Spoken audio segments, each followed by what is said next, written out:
All right, so today we are talking to Dominic. Dominic, what's your full name? Domonic Bahadur Singh. Okay. And how long have you been at the park? I've been full-time as a ranger 6 months. Prior to that, I was part-time for another 6 months. And I've also been volunteering at the park for the past 6 years. Do you enjoy? I do. What do you enjoy about it? It's the family atmosphere, and I also love being on the water. I love being on the water on top of it. Anything to do with water. I'm a ranger, part of the enforcement team. I'm also the main maintenance person, so all boats or any other mechanical systems inside the park or machinery that they own, I'm in charge of maintaining it or fixing it or anything like that. So you are a part of the patrol team as well? I am, yeah. And when do you do patrols? Every day. Every day? Throughout the day? We do, yeah, pretty much. So what did you do before, Dominic?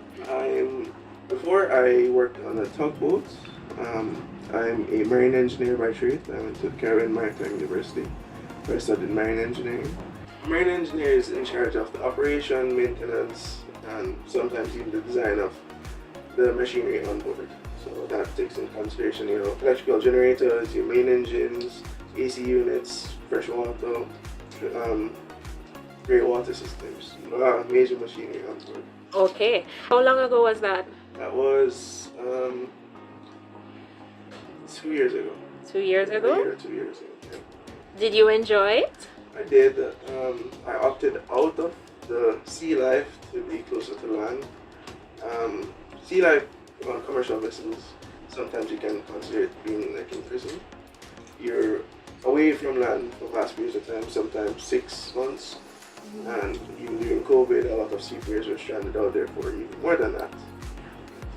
So I opted to go into the private sector, which is more like yachts or smaller boats.